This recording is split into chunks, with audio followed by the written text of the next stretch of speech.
Student, आज हम लोग पॉलिश नोटेशन के पार्ट को और आगे बढ़ाते हैं। इससे पिछले लेक्चर में मैंने आपको पॉलिश नोटेशन में एक एल्गोरिथम को बताया था, जिसमें हम कन्वर्जन किए थे in fix expression into post fix form using stack, और एल्गोरिथम के बाद हमने न्यूमेरिकल को भी सॉल्व किया था और उस एल्गोरिथम को इम्प्लीमेंट किया था। उसी के बाद एक और पॉलिश नोटेशन में एल्गोरिथम हम देखेंगे, जिसे कहेंगे evaluation of post fix form using stack. अब हमें क्या करना है, एक पोस्ट फिक्स फॉर्म में एक एक्सप्रेशन मिलेगा, उस एक्सप्रेशन को स्टैक की मदद से इस एल्गोरिथम को इम्प्लीमेंट करते हुए उसके वैल्यू को फाइंड आउट करना है, उस एक्सप्रेशन पोस्ट फिक्स फॉर्म को इवेल्युएट करके एक आंसर को बताना पड़ेगा। अब क्या है, इस एल्गोरिथम को जरा समझते हैं। अगर आपने infix to postfix form के एल्गोरिथम को समझ लिए हैं तो ये एल्गोरिथम बहुत ही सिंपल हो जाएगा। अब कह रहा है उस एल्गोरिथम में पॉलिश क्यूपी मिलता था, लेकिन यहां पर एक सिर्फ पोस्ट फिक्स फॉर्म मिलेगा। उसी पोस्ट फिक्स फॉर्म को स्टैक की मदद से सिंप्लीफाई कर देना है, दैट्स ऑल। इसमें किसी भी कन्वर्जन की बात नहीं हो रही है। अब हमें एक पोस्ट फिक्स फॉर्म यानी एक्सप्रेशन P मिलेगा, उसी पोस्ट फिक्स फॉर्म P को इवेल्युएट करना है। तो एल्गोरिथम का स्टेप नंबर 1 ये कहता है एड अ राइट पैरेंथेसिस। ये राइट पैरेंथेसिस का सिंबल मैंने बनाया है। Add a right parenthesis at the end of P। अब जो हमें पोस्ट फिक्स फॉर्म में एक्सप्रेशन मिला है, हम उसे P के नाम से जानते हैं। उस एक्सप्रेशन के लास्ट में हम एक राइट पैरेंथेसिस को ऐड करना है। अब स्टेप नंबर 2 कह रहा है scan P from left to right and repeat steps 3 and 4 for each element of P until the right parenthesis is encountered। Step number 2 में कह रहा है कि जो हमें पोस्ट फिक्स फॉर्म P मिला है, उसे लेफ्ट टू राइट स्कैन किया जाए और 3 and 4 स्टेप्स को तब तक रिपीट करो जब तक हमें राइट पैरेंथेसिस ना मिल जाए। अब हम कह रहे हैं थर्ड और फोर्थ, यानी ये स्टेप और ये स्टेप ही महत्वपूर्ण है, क्योंकि जब हम P को स्कैनिंग करेंगे तो तीसरा और चौथा स्टेप हमको रिपीट करना पड़ेगा। कब तक? जब तक हमें राइट पैरेंथेसिस ना मिल जाए। अब कह रहे हैं थर्ड और फोर्थ स्टेप में है क्या, क्योंकि यही तो इंपॉर्टेंट है। इसी को हमें स्टेप्स को रिपीट करने को कहा जा रहा, जब तक राइट पैरेंथेसिस ना एनकाउंटर हो जाए। अब कह रहा है कि अब हमें स्कैनिंग के दौरान अगर ऑपरेंड मिलता है, if an operand is encounter then push it on to stack. अगर स्कैनिंग के दौरान हमें ऑपरेंड मिलेंगे तो हम उसको स्टैक के टॉप पर रख देंगे। स्टेप नंबर 4 में कह रहा है इफ एन ऑपरेटर, ये ऑपरेटर है, ऑपरेटर का सिंबल है। If an operator is encounter then 2 part. अगर स्कैनिंग के दौरान ऑपरेटर एनकाउंटर होगा तो 2 बातें इसमें बनेंगी। पार्ट ए कह रहा है कि remove the top 2 element, remove the 2 top element from the stack. ये कब होगा? जब स्कैनिंग के दौरान कोई ऑपरेटर एनकाउंटर होगा। उस समय हम क्या करेंगे, स्टैक से 2 टॉप एलिमेंट्स को रिमूव करेंगे। तो जो टॉप एलिमेंट होगा उसको कैपिटल A के नाम से जानेंगे, और जो नेक्स्ट 2 टॉप एलिमेंट होगा उसको कैपिटल B के नाम से जानेंगे। जैसे लिखा है remove the top 2 top element of stack where A is the top element and B is the next 2 top element।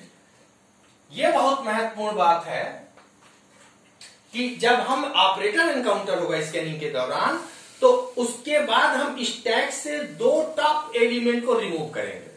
जो सबसे टॉप वाला एलिमेंट होगा उसको कैपिटल A से डिनोट कर देंगे, और जो नेक्स्ट 2 टॉप एलिमेंट होगा उसको कैपिटल बी से रिप्रेजेंट कर देंगे। ठीक है, और जब ये 4 स्टेप्स में रिपीट कर रहा हूं तो ये 3 पार्ट में ब्रेक हुआ है, ए, बी और सी। ठीक है, स्टेप नंबर 4 यानी जब ऑपरेटर एनकाउंटर होगा तो कुल 3 पार्ट इसमें बनेंगे। पहला पार्ट क्या कहा कि स्टैक से हम 2 टॉप एलिमेंट को रिमूव करेंगे।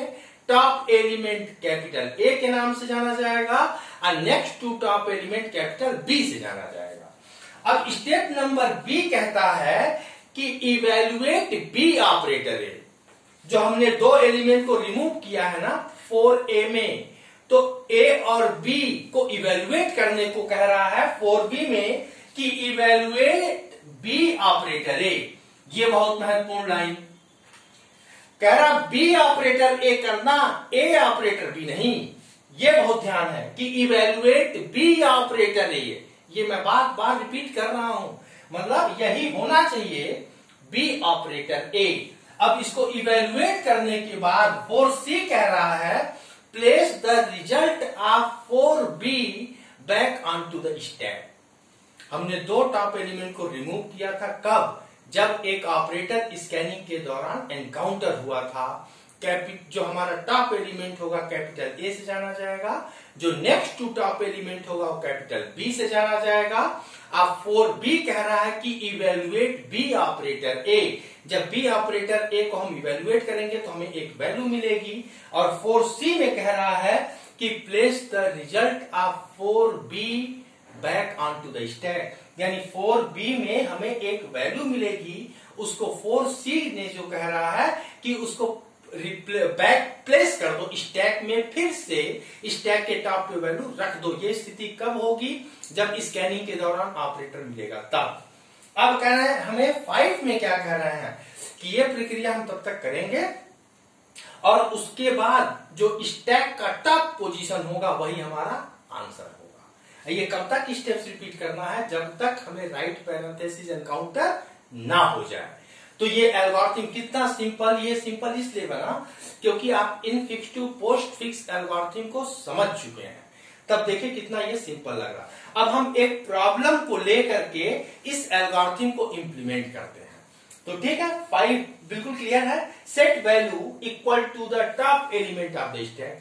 जो हमने 4C पे रखा है उसी तरीके से हम स्टेप्स रिपीट करने जाएंगे और जब हमें राइट पैरेंथेसिस एनकाउंटर हो जाएगा, जो स्टैक के टॉप पर वैल्यू होगा वही हमारा आंसर होगा। और स्टेप नंबर 6 में एग्जिट कर जाएंगे। ये है हमारा सबसे सिंपल एल्गोरिथम। अब एक प्रॉब्लम को लेके इंप्लीमेंट करते हैं।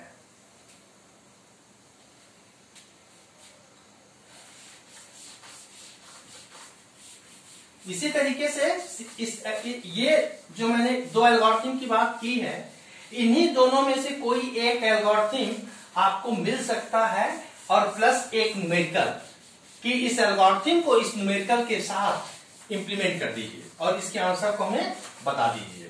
फाइन। तो अब इस पे देखिए प्रॉब्लम कैसे आते हैं। Problem number 1। प्रॉब्लम 1 कह रहा कि इवेल्युएशन ऑफ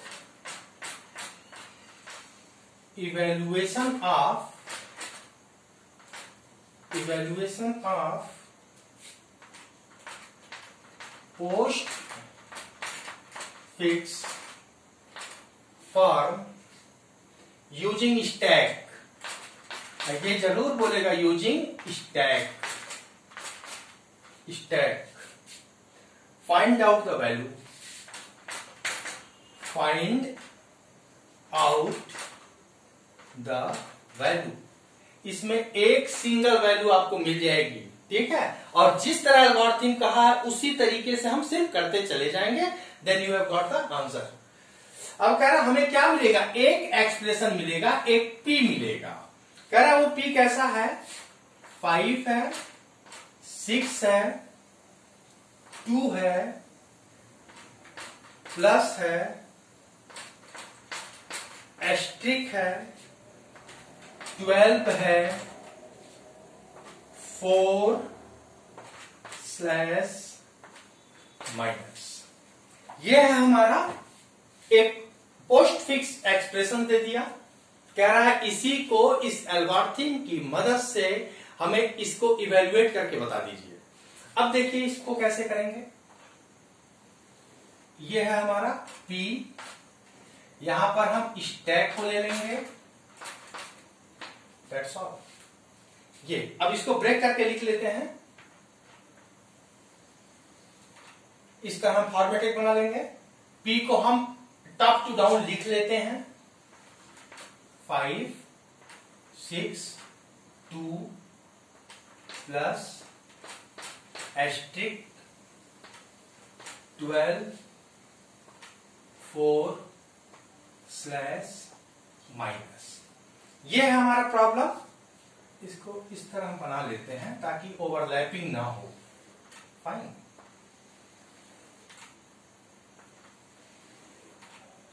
अगर एल्गोरिथम आपने समझ लिया है तो this problem is very simple.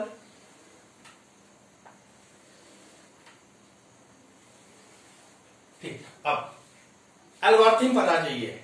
Step number 1 क्या कहता है एल्गोरिथम का कि add right parenthesis to the end of P। ये P है, P के एंड में एक राइट पैरेंथेसिस लगा दो। हमने लगा दिया, ठीक है। स्टेप नंबर 2 क्या कहता है, repeat scan P from left to right and repeat steps 3 and 4 for each element of P until the right parenthesis is encountered। अब हम क्या कर रहे हैं, लेफ्ट टू राइट यानी टॉप टू डाउन हम P के प्रत्येक एलिमेंट को स्कैन करेंगे और तीसरा और चौथा स्टेप्स तब तक रिपीट करेंगे जब तक हमें राइट पैरेंथेसिस ना मिल जाए। ठीक है, अब स्कैनिंग में स्टार्ट करता हूं। स्कैनिंग जब स्टार्ट हुई सबसे पहले क्या मिला, ऑपरेंड। स्टेप नंबर 3 कहता है if operand is encounter then push on to the stack. तो ये क्या है, ऑपरेंड है, हम स्टैक के टॉप पर यहां रख देते हैं। ओके, अब यहां पर आते हैं, ये स्कैनिंग के दौरान पकड़ा गया 6, ये भी ऑपरेंड है, ये भी स्टैक में जाएगा, तो यहां पे क्या आ गया, 6 आ गया। अब स्टैक के टॉप पे क्या है, 6। अब कह रहा है फिर से स्कैनिंग करो, फिर क्या मिला हमें, ऑपरेंड मिला। ऑपरेंड जब भी मिलेगा स्टैक में जाएगा, 5 6 and 2। अब स्कैनिंग के दौरान ऑपरेटर पकड़ा गया है। If operator is encounter then 3 part. पहले पार्ट में क्या कहता है, remove top 2 element from the stack. हम टॉप 2 एलिमेंट कौन है, एक ये है, एक ये। तो टॉप 2 एलिमेंट को रिमूव करेंगे where top element is capital A and next to top element is capital B। तो ये क्या है, A हो जाएगा, यानी A equals to 2 and B equal to 6। क्योंकि इस एल्गोरिथम ने कहा था कि top element is A and next to top element is B। अब 4B क्या कहता है, इवेल्युएट B ऑपरेटर है। इवेल्युएट B ऑपरेटर है क्योंकि 4B को हम लेके चलेंगे, क्योंकि हमें ऑपरेटर स्कैनिंग के दौरान मिला है। तो B ऑपरेटर है क्या, B ऑपरेटर A। तो B क्या है, 6 है। ऑपरेटर क्या मिला है, +2, कितना हुआ, 8। 4C क्या कह रहा था कि place the result of 4B back on to the top of stack. हमने 2 को रिमूव कर दिया, 2 को रिमूव करने के बाद आंसर 8 आया। अब 4B का result back place on to the top of stack. तो हमने रिमूव करने के बाद आंसर 8 आया, तो यहां पे क्या आएगा, 5 and 8। वेरी सिंपल, आप देख सकते हैं। अब फिर स्कैनिंग करते हैं। स्कैनिंग के दौरान क्या मिला, एस्ट्रिक मिल गया। Again operator is encounter then 3 part. First part में क्या है, टॉप एलिमेंट रिमूव कर दो, 2 टॉप एलिमेंट को रिमूव करो। First top element is capital A, next to top element capital B। तो यहां पे हम क्या करेंगे, A B, 4B में B इवेल्युएट B ऑपरेटर है। तो B क्या है, 5 है, ये क्या है, 8 है। तो 5 मल्टीप्लाइड बाई, यानी यहां पे हम क्या कर रहे हैं, A equals to 8 b equals to 5 fine. अब हम करें क्या क्या, बी ऑपरेटर ए यानी 5 मल्टीप्लाइड बाई 8 40। तो हम यहां क्या करेंगे, place the result of 4b back on to the top of stack in 4c। तो यहां पे क्या आ जाएगा, 40 आ जाएगा क्योंकि हमने रिमूव कर दिया। अब फाइनल आंसर दो ही थे, दोनों को हमने इवेल्युएट करके आंसर ये लिख दिया। अब कह रहा है स्कैनिंग हुआ तो ऑपरेंड मिल गया, ऑपरेंड जब एनकाउंटर होगा तो स्टैक के टॉप पर जाएगा 40 एंड 12।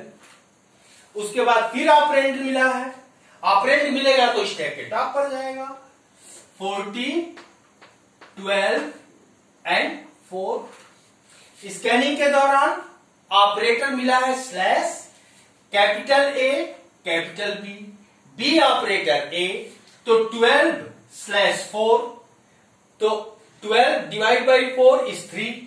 तो स्टैक के टॉप पे क्या आ जाएगा 4 40 एंड 3, क्योंकि 4 12 में 4 का भाग दे देंगे तो आंसर 3 होगा, यहां पे 3 आ जाएगा।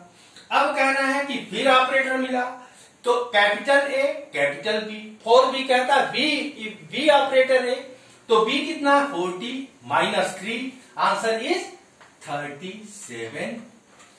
अब स्कैनिंग के दौरान एक राइट पैरेंथेसिस मिल गया, राइट पैरेंथेसिस के मिलते ही एल्गोरिथम टर्मिनेट कर जाएगी और set equal to the top of the stack answer, यानी यहां पे क्या आंसर होगा 37।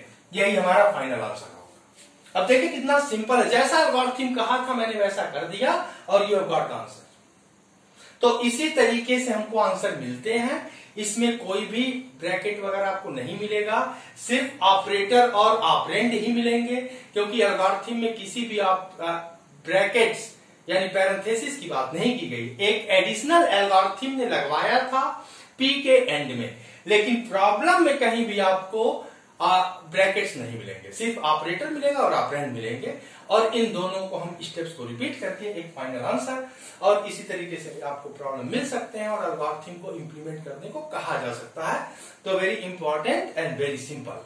तो दोनों एल्गोरिथम को हम इंप्लीमेंट कर चुके हैं और कुछ प्रॉब्लम को भी सॉल्व कर लिया है। Okay, thank you very much. इस क्लास को यहीं पे रोक देते हैं। Thank you.